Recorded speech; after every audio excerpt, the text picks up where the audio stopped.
വാർത്തകളിലേക്ക് വിശദമായി. കോവിഡ് പ്രതിസന്ധി മറികടക്കാൻ 8 ദുരിതാശ്വാസ പദ്ധതികൾ പ്രഖ്യാപിച്ചു കേന്ദ്രം.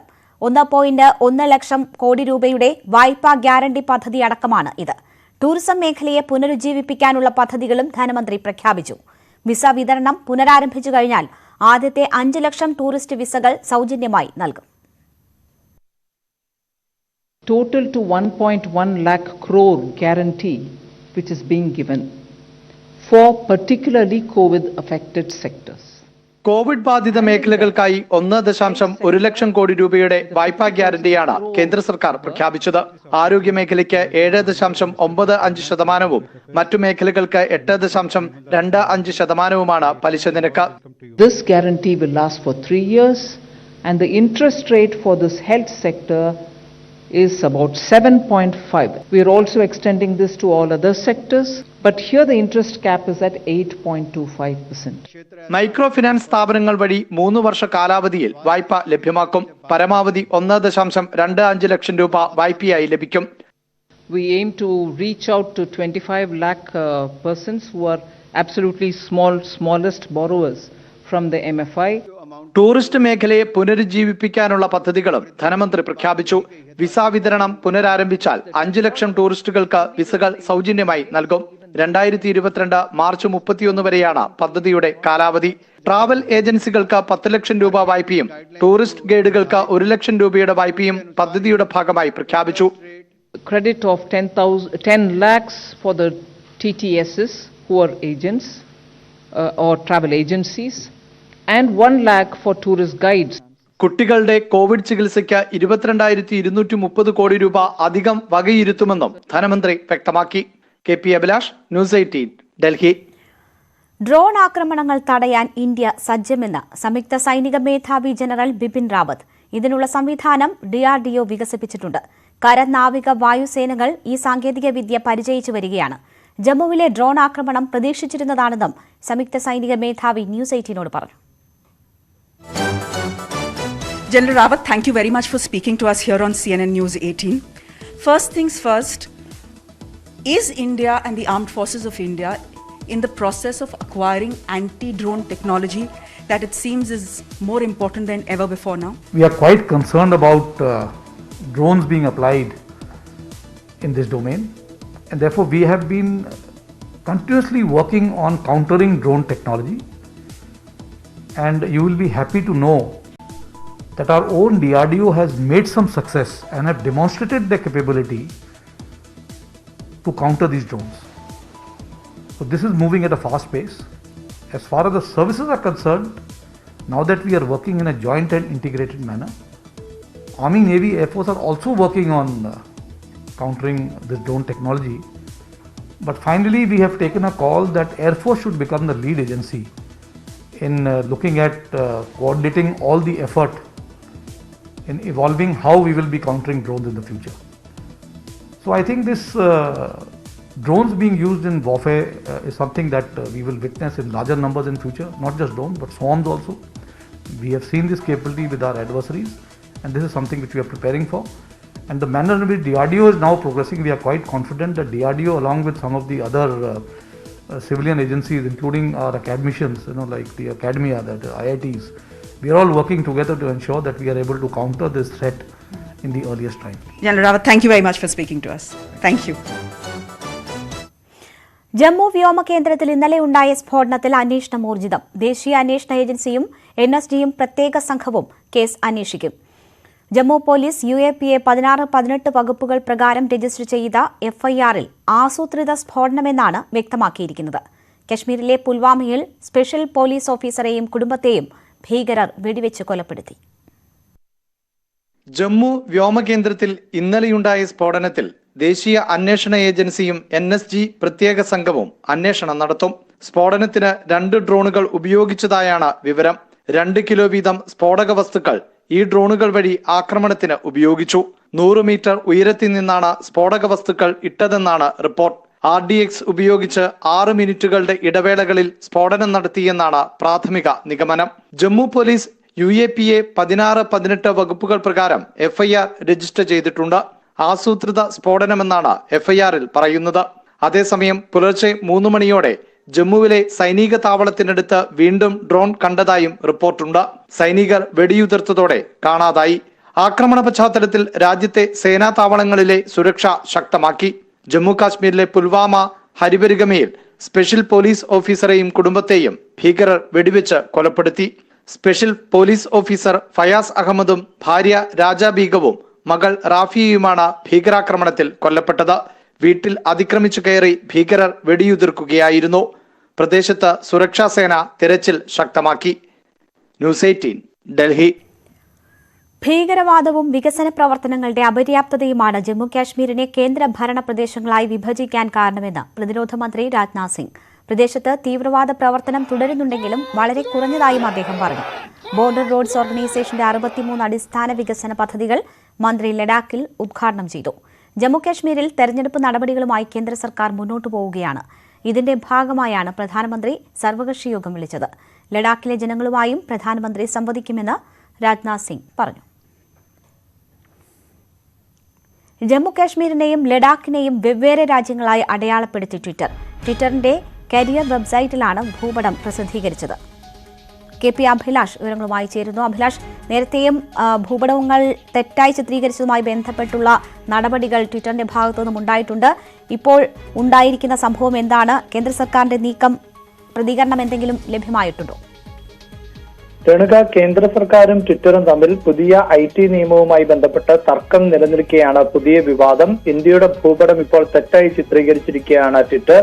ജമ്മു കശ്മീർ, ലഡാക്ക് എന്നിവ പ്രത്യേക രാജ്യങ്ങളായാണ് ഭൂപടത്തിൽ അടയാളപ്പെടുത്തിയിട്ടുള്ളത്. ട്വിറ്ററിന്റെ കരിയർ വെബ്സൈറ്റിലാണ് ഭൂപടം തെറ്റായി പ്രസിദ്ധീകരിച്ചത്. നേരത്തെ രേണുക സൂചിപ്പിച്ചതുപോലെ ഇത്തരം സംഭവങ്ങൾ മുമ്പും നടന്നിട്ടുണ്ട് എങ്കിലും തുടർച്ചയായി ട്വിറ്ററിന്റെ ഭാഗത്ത് നിന്ന് ഉണ്ടാകുന്ന ചില നടപടിക്രമങ്ങൾ ആണ് വിലയിരുത്തപ്പെടേണ്ടത്. കഴിഞ്ഞ ദിവസമായിരുന്നു അമേരിക്കയിലെ പകർപ്പവകാശ നിയമം ലംഘിച്ചു എന്ന് ചൂണ്ടിക്കാട്ടി കേന്ദ്ര IT നിയമകാര്യമന്ത്രി രവിശങ്കർ പ്രസാദിന്റെ അക്കൗണ്ട് ട്വിറ്റർ ബ്ലോക്ക് ചെയ്തത്. 1 മണിക്കൂറോളം ബ്ലോക്ക് ചെയ്തതിനു ശേഷം ആണ് പിന്നീട് ഈ ബ്ലോക്ക് നീക്കിയത്. ഇക്കാര്യം മന്ത്രി തന്നെ വ്യക്തമാക്കുകയും ചെയ്തതാണ്. അതിനു മുമ്പ് ഉപരാഷ്ട്രപതി വെങ്കയ്യ നായിഡുവിന്റെ സ്വകാര്യ ട്വിറ്റർ അക്കൗണ്ടിന്റെ ബ്ലൂടിക്ക് നീക്കം ചെയ്തതും ചർച്ചയായിരുന്നു. അതിന് പിന്നീട് 6 മാസത്തോളം അക്കൗണ്ട് സജീവമായിരുന്നില്ല എന്ന വിശദീകരണമാണ് ലഭിച്ചത്. ഇതിനിടയിലാണ് ഇപ്പോൾ ഇന്ത്യയുടെ ഭൂപടമടക്കം തെറ്റായി ചിത്രീകരിച്ചുകൊണ്ടുള്ള പുതിയ വിവാദം. മാത്രമല്ല, പുതിയ IT നിയമങ്ങൾ പാലിക്കാത്തതിന് ട്വിറ്ററിനുള്ള നിയമപരിരക്ഷ കേന്ദ്ര സർക്കാർ ഒഴിവാക്കിയിരുന്നു. ഇതേ തുടർന്ന് ട്വിറ്ററിന്റെ ഇന്ത്യയിലെ മേധാവി മനീഷ് മഹേശ്വരിക്കെതിരെ നിരവധി നടപടിക്രമങ്ങളും തുടരുന്നുണ്ട്. ഇതിനിടയിലാണ് ഇപ്പോൾ ട്വിറ്റർ ഇന്ത്യയുടെ ഭൂപടം തെറ്റായി ചിത്രീകരിച്ചിട്ടുള്ളത്. വിവരങ്ങൾ നൽകിയത്. പ്രസീത അഴീക്കോടിന്റെ ഫേസ്ബുക്ക് അക്കൗണ്ട് ഹാക്ക് ചെയ്തതായി പരാതി. സംഭവത്തിന് പിന്നിൽ രാഷ്ട്രീയ പ്രതിയോഗികളാണെന്ന് കാണിച്ച് കണ്ണൂർ ഡിവൈഎസ്പിക്ക് പ്രസീത പരാതി നൽകി. വിവരങ്ങളുമായി മനു ഭരത് ചേരുന്നു. മനു, ഫേസ്ബുക്ക് അക്കൗണ്ട് ഹാക്ക് ചെയ്തു എന്നാണ് പരാതി. എന്താണ് ഈ പ്രസീത പറയുന്നത്, പരാതിയിൽ പറഞ്ഞിരിക്കുന്നത്? അവരുടെ നീക്കം എന്താണ്?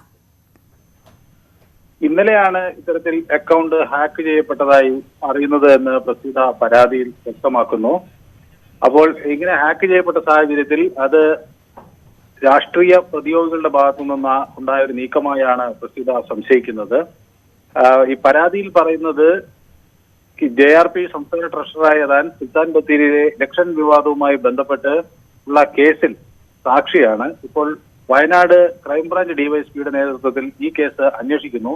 അപ്പോൾ അത്തരമൊരു ഘട്ടത്തിലാണ് ഇന്നലെ തന്റെ അക്കൗണ്ട് ഹാക്ക് ചെയ്തതായി ശ്രദ്ധയിൽപ്പെട്ടത്. തന്റെ പേരിൽ തെറ്റായ സന്ദേശങ്ങൾ പ്രചരിപ്പിക്കാനും ചതിയിൽപ്പെടുത്താനും രാഷ്ട്രീയ ശരി മനു, ഒന്ന് തുടരുക. ഇപ്പോൾ പ്രസീത അഴീക്കോട് തന്നെ നമുക്കൊപ്പം ചേരുകയാണ്. പ്രസീത, എന്താണ്, എപ്പോഴാണ് ഇത് ഹാക്ക് ചെയ്തു എന്ന് മനസ്സിലായത്? എന്തൊക്കെ ആക്ടിവിറ്റീസ് നടന്നു എന്നാണ് മനസ്സിലാക്കുന്നത്? ഇന്നലെ രാവിലെ ഞാൻ ബത്തേരിയിലെ വിഷയമുണ്ടല്ലോ, ബത്തേരിയില് നിലവില് ഒരു രാജിയുമായി ബന്ധപ്പെട്ടുള്ള വിഷയത്തെ കുറിച്ച് ഞാനൊരു ഫേസ്ബുക്ക് പോസ്റ്റ് ഇട്ടിട്ടുണ്ടായിരുന്നു. അപ്പോ അത് കഴിഞ്ഞൊരു അരമണിക്കൂർ കഴിഞ്ഞപ്പോഴാണ് എന്റെ ഫേസ്ബുക്ക് ഹാക്ക് ചെയ്തതായിട്ട് എനിക്ക് മനസ്സിലാകാൻ പറ്റിയത്. പിന്നീട് കുറച്ച് സമയം നോക്കി, ഞാൻ അതടിയായിട്ട് എഴുതാൻ മറ്റു കാര്യങ്ങളൊക്കെ നോക്കി, പക്ഷെ പറ്റിയില്ല. പക്ഷെ ഈ സമയത്ത് നിലവില് ഇങ്ങനെയൊക്കെ വിഷയങ്ങൾ നിൽക്കുന്ന സാഹചര്യത്തിൽ പല രീതിയിൽ എന്നെ അപകീർത്തിപ്പെടുത്താനോ അല്ലെങ്കിൽ വ്യാജ ചാറ്റുകളോ എന്റെ പേരിൽ ഓഡിയോസോ ഏതെങ്കിലും രീതിയിൽ എന്നെ അപകീർത്തിപ്പെടുത്താം എന്നുള്ള ഒരു ഇത് കൊണ്ടാണ് ഞാനിപ്പോ അങ്ങനെ എന്തെങ്കിലും ഇതിനോടകം സംഭവിച്ചതായി ശ്രദ്ധയിൽപ്പെട്ടോ? ആരെങ്കിലും പറയുകയോ അങ്ങനെ എന്തെങ്കിലും? ഇല്ല, ശ്രദ്ധയിൽപ്പെട്ടില്ല. പക്ഷെ ഈ ക്രൈംബ്രാഞ്ച് അന്വേഷിക്കുന്ന ഒരു കേസ് ഇപ്പൊ നിലവിലുണ്ടല്ലോ. ആ സാഹചര്യത്തില് ഏത് രീതിയിലും അങ്ങനെയുള്ള ഒരു കാര്യങ്ങൾ വരാം എന്നുള്ളത് കൊണ്ട് തന്നെയാണ് ഇപ്പോ ഹാക്ക് ചെയ്തവരുടെ ഉദ്ദേശശുദ്ധി എന്താണെന്ന് നമുക്ക് മനസ്സിലാക്കാൻ പറ്റുമല്ലോ. വെറുതെ ഹാക്ക് ചെയ്യില്ലല്ലോ. അതുകൊണ്ടാണ് അതിന്റെ മുന്നോടിയായിട്ടാണ് ഇപ്പോൾ ഈ ഒരു പരാതി കൊടുത്തിരിക്കുന്നത്. ശരി, പ്രസിദ്ധ അഴീക്കോടാണ് നമ്മളോട് സംസാരിച്ചത്. അപായപ്പെടുത്താനുള്ള ശ്രമം ഉണ്ടാകുമോ എന്ന് കരുതിക്കൊണ്ടാണ് ഇപ്പോൾ പരാതി നൽകിയിട്ടുള്ളത് എന്നാണ് പ്രസിദ്ധ പറയുന്നത്. വാർത്തയുടെ വിശദാംശങ്ങളാണ് മനു ഭരത് നൽകിയത്. കരിപ്പൂർ സ്വർണ്ണക്കടത്ത് കേസിൽ മുഖ്യ ആസൂത്രകനും കൊട്ടേഷൻ സംഘ തലവനുമായ അർജുൻ ആയങ്കിയെ കസ്റ്റംസ് അറസ്റ്റ് ചെയ്തേക്കും. 6 മണിക്കൂറായി അർജുൻ ആയങ്കിയെ കസ്റ്റംസ് ചോദ്യം ചെയ്തു വരികയാണ്. അർജുൻ ആയങ്കിയെ മുഹമ്മദ് ഷഫീഖുമായി ഒന്നിച്ചിരുത്തി നാളെ ചോദ്യം ചെയ്യാനാണ് കസ്റ്റംസിന്റെ നീക്കം. അർജുന് സ്വർണ്ണക്കടത്തുമായി നേരിട്ട് ബന്ധമുണ്ടെന്ന് കസ്റ്റംസ് കോടതിയെ അറിയിച്ചിരുന്നു. അർജുനെ പ്രതിയാക്കാൻ പര്യാപ്തമായ തെളിവുകളില്ല എന്നാണ് അഭിഭാഷകൻ PK റമീസ് പ്രതികരിച്ചത്. അന്വേഷണവുമായി സഹകരിക്കുമെന്നും അദ്ദേഹം പറഞ്ഞു. നിലവിലുള്ള സാഹചര്യം വെച്ചിട്ട് അറസ്റ്റ് ചെയ്യാനുള്ള സാഹചര്യം ഇല്ല. പക്ഷേ ഇൻവെസ്റ്റിഗേഷൻ ഓഫീസർക്ക് കൂടുതൽ അന്വേഷണം നടത്തണം എന്നുണ്ടെങ്കിൽ അറസ്റ്റ് ചെയ്യാം. ഏതെങ്കിലും ഒരാൾ സ്വർണം കടത്തുന്നതിൽ പിടിച്ചാൽ അയാളുടെ മൊഴി പ്രകാരം വേറൊരാളെ പ്രതിയാക്കാൻ വേണ്ടി പറ്റില്ല. അതിൽ അർജുൻ പങ്കാളിയാണെന്ന് അയാൾ പറയുകയാണെങ്കിലോ അല്ലെങ്കിൽ മറ്റ് കാര്യങ്ങളുണ്ടെങ്കിൽ അന്വേഷണ ഉദ്യോഗസ്ഥൻ അതിന് തക്കതായ തെളിവുകൾ ശേഖരിക്കേണ്ടതുണ്ട്. അതിനെ അടിസ്ഥാനപ്പെടുത്തി മാത്രമേ അവർക്ക് ഇപ്പോൾ അറസ്റ്റ് ചെയ്യാൻ വേണ്ടി പറ്റൂ. ഇതിൽ അവർ അറസ്റ്റ് ചെയ്യുകയാണെങ്കിൽ ജാമ്യ ബെയിൽ ആപ്ലിക്കേഷനുമായി ബന്ധപ്പെട്ടുള്ള കാര്യങ്ങളായിട്ട് ഞങ്ങൾ മുന്നോട്ട് പോകും. അന്വേഷണമായിട്ട് സഹകരിക്കും. തീർച്ചയായിട്ടും അന്വേഷണമായിട്ട് സഹകരിച്ചിട്ട് തന്നെ മുന്നോട്ട് പോകുള്ളൂ. MS അനീഷ് കുമാർ വിവരങ്ങളുമായി ചേരുന്നുണ്ട്. അനീഷ്, 6 മണിക്കൂർ കഴിഞ്ഞും ചോദ്യം ചെയ്യൽ തുടരുകയാണ്. അറസ്റ്റിലേക്കാണോ നീങ്ങുന്നത്? വിവരങ്ങൾ എന്താണ്?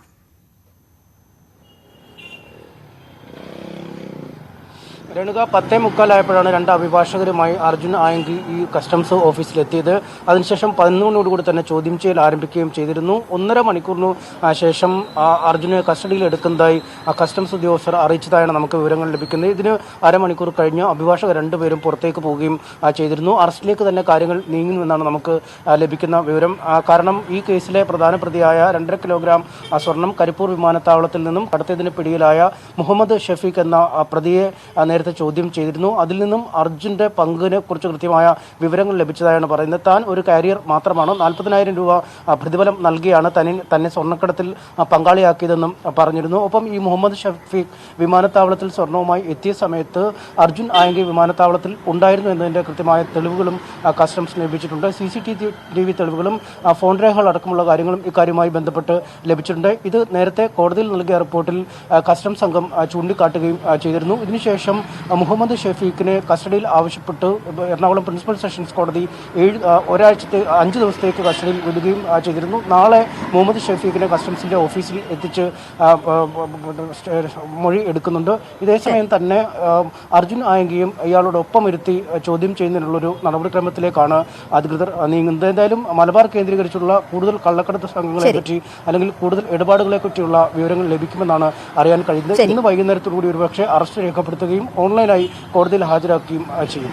MS അനീഷ് കുമാറാണ് വിവരങ്ങൾ നൽകിയത്. കണ്ണൂർ രാഷ്ട്രീയത്തിലേറെ വിവാദങ്ങൾക്ക് വഴിവെച്ച ഫേസ്ബുക്ക് കൂട്ടായ്മയായ PJ ആർമി പേരുമാറ്റി. റെഡ് ആർമി എന്നാണ് ഫേസ്ബുക്ക് പേജിന്റെ പുതിയ പേര്. P ജയരാജനെ അനുകൂലിക്കുന്നവരുടെ കൂട്ടായ്മയായ ഫേസ്ബുക്ക് പേജ് CPMന്റെ ഔദ്യോഗിക നിലപാടിനെ വിമർശിക്കുന്നതിലൂടെയാണ് ശ്രദ്ധാകേന്ദ്രമായത്. CPM പോരാളികളെ സംബന്ധിച്ചുള്ള വിവാദം സംസ്ഥാനത്ത് ചർച്ചയാകുമ്പോഴാണ് PJ ആർമി എന്ന ഫേസ്ബുക്ക് പേജിന്റെ പേരുമാറ്റം. റെഡ് ആർമിയും വ്യക്തിപൂജയോ ഇകഴ്ത്തലോ നടത്താൻ പാടില്ലെന്നാണ് പേരുമാറ്റം സംബന്ധിച്ച ചോദ്യത്തിന് CPM കണ്ണൂർ ജില്ലാ സെക്രട്ടറി MV ജയരാജൻ നൽകിയ മറുപടി. വ്യക്തിപൂജയോ വ്യക്തി ഇകഴ്ത്തലോ ഇത് രണ്ടും അവർ നടത്തിയാലും അത് തെറ്റാണ്. വ്യക്തികളെ പൂജിക്കാൻ പാടില്ല, വ്യക്തികളെ ഇകഴ്ത്താനും പാടില്ല. കാരണം എന്താണെന്ന് ചോദിച്ചാൽ CPIM രാഷ്ട്രീയ ആശയ പ്രചരണത്തിനാണ് ഈ നവമാധ്യമങ്ങളെ ഉപയോഗിക്കുന്നത്. നവമാധ്യമങ്ങളെ വ്യക്തികളെ പുകഴ്ത്താനോ വ്യക്തികളെ ഇകഴ്ത്താനോ വേണ്ടിയുള്ള ഒന്നല്ലെന്ന് മാത്രമല്ല, CPIMന്റെ കേന്ദ്ര കമ്മിറ്റി നവമാധ്യമങ്ങളിൽ പ്രവർത്തിക്കുന്ന CPIM പ്രവർത്തകന്മാർക്ക് കൊടുത്ത പുതുമാർഗരേഖയിൽ പറയുന്നത് നവമാധ്യമങ്ങളെ ഉപയോഗിക്കുമ്പോൾ എതിരാളി അവരുടെ പേര് വെച്ച് ഒരു ഫേസ്ബുക്ക് പേജിലോ വാട്സപ്പ് ഗ്രൂപ്പിലോ പ്രതികരിച്ചാൽ പേര് പറഞ്ഞുകൊണ്ട് മറുപടി പറയാൻ പാടില്ല, മറിച്ച് ആശയത്തെയാണ് നമ്മൾ തുറന്നു കാട്ടേണ്ടത്. പേരുമാറ്റത്തിൽ വിശദീകരണവുമായി PJ ആർമിയും രംഗത്ത്. പേജും പേരും P ജയരാജന്റെ അറിവോടെയല്ല എന്ന് പലതവണ വ്യക്തമാക്കിയതാണ്. പാർട്ടി എന്തു പറഞ്ഞാലും അനുസരിക്കാൻ തയ്യാറാണെന്നും PJ ആർമി ഫേസ്ബുക്കിൽ കുറിച്ചു. ഇന്നലെയാണ് PJ ആർമിയുടെ ഫേസ്ബുക്ക് പേജ് റെഡ് ആർമി എന്ന് മാറ്റിയത്. ഫേസ്ബുക്കിൽ പ്രതികരണവുമായി ഷുഹൈബ് കൊലക്കേസ് പ്രതി ആകാശ് തില്ലങ്കേരി. ഒറ്റ രാത്രി കൊണ്ട് ഒറ്റുകാരനാക്കുന്നത് അംഗീകരിക്കില്ല, ഒരു വാർത്താസമ്മേളനം പ്രതീക്ഷിക്കാമെന്നും ആകാശ് ഫേസ്ബുക്കിൽ കുറിച്ചു. AG's ഓഫീസിലെ ഉദ്യോഗസ്ഥർക്ക് നേരെ ഗുണ്ട ആക്രമണം. കുടുംബവുമായി പുറത്തിറങ്ങിയപ്പോൾ സ്ത്രീകളെ ശല്യം ചെയ്തത് ചോദ്യം ചെയ്തതിനായിരുന്നു വെട്ടിപ്പരിക്കേൽപ്പിച്ചത്. പേട്ടയിൽ വെച്ചായിരുന്നു ആക്രമണം. Me and my friend, after taking dinner, we were going for a walk, and then two persons, they were residing there, and local persons are there. So they came and they tried to touch my wife and tried to grab him. Then my family responded and they came back in front of, there was some distance between us, and they came back and they told about this incident. Then I asked this person, why did you do this? Then he tried to hit me and he attacked on me with a sharp knife. And the knife, I grabbed that knife, and after that I handed over it to the police, and I called the police, and police came and they took me. അഡ്മിനിസ്ട്രേറ്ററുടെ വിവാദ നടപടികൾക്കെതിരെ ലക്ഷദ്വീപിൽ ഓലമടൽ സമരം. തെങ്ങിൽ നിന്ന് വീഴുന്ന ഓല കൂട്ടിയിട്ടാൽ പിഴ ഈടാക്കാനുള്ള ഉത്തരവിനെതിരെയായിരുന്നു വേറിട്ട പ്രതിഷേധം. അനധികൃത നിർമ്മാണങ്ങൾ പൊളിച്ചു നീക്കാൻ കൂടുതൽ ദ്വീപുകളിൽ നോട്ടീസ് നൽകുമെന്നും റിപ്പോർട്ടുണ്ട്.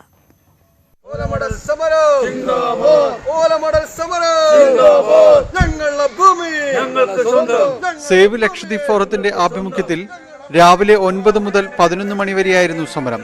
സ്വന്തം പറമ്പിലെ തെങ്ങിൽ നിന്നുള്ള ഓലയും മടലും കൂട്ടിയിട്ട് അതിനു മുകളിലിരുന്ന് പ്ലക്കാർഡുകൾ ഉയർത്തിയായിരുന്നു പ്രതിഷേധം. ചവർ സംസ്കരണത്തിന് സംവിധാനം ഒരുക്കണമെന്നും പിഴ ഈടാക്കുന്നത് നിർത്തണമെന്നുമുള്ള ആവശ്യങ്ങൾ ഉയർത്തിയാണ് എല്ലാ ദ്വീപുകളിലും ഒരേ സമയം സമരം നടത്തിയത്.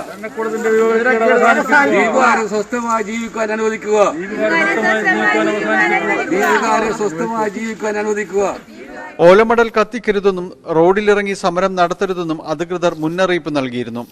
ഇതിനിടെ അനധികൃത നിർമ്മാണങ്ങൾ പൊളിച്ചു നീക്കാൻ കൂടുതൽ ദ്വീപുകളിൽ ഇന്ന് നോട്ടീസ് നൽകിയേക്കും. തീരത്തുനിന്ന് 20 മീറ്റർ ദൂരപരിധി പാലിക്കാത്ത 100-ലധികം പേരുടെ കെട്ടിടങ്ങൾക്ക് നിലവിൽ നോട്ടീസ് നൽകിയിട്ടുണ്ട്. കവരത്തിയിലെയും Suheli ദ്വീപിലെയും കെട്ടിടങ്ങൾക്കാണ് notice.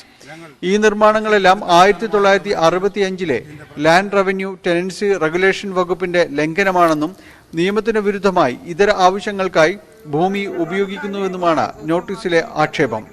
News 18 Kochi.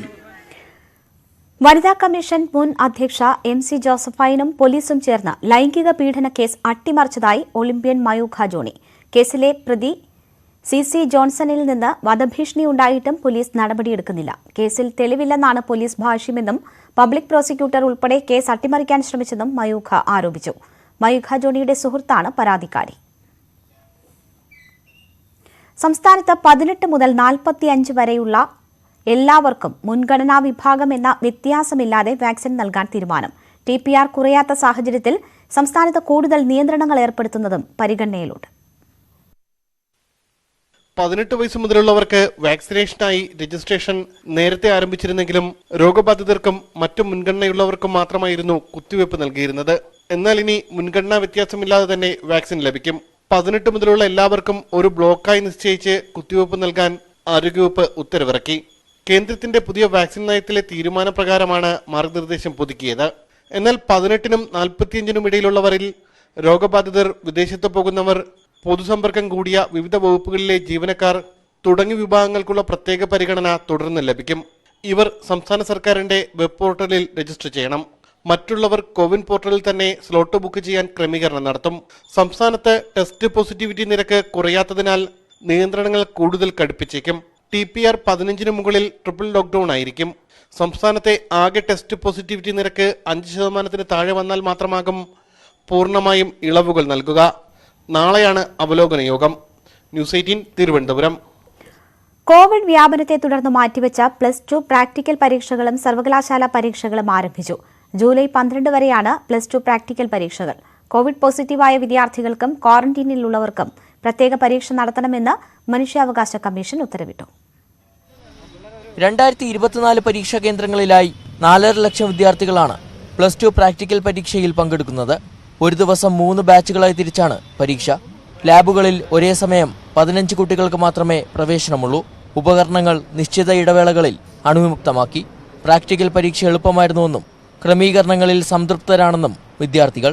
Teachers അതിൻ്റെതായ നിയന്ത്രണങ്ങളോടാണ് തന്നിട്ടുള്ളത്. പിന്നെ ഡബിൾ മാസ്ക് ഉപയോഗിക്കുക, സാനിറ്റൈസർ, ഗ്ലൗസ് ഉപയോഗിക്കുക.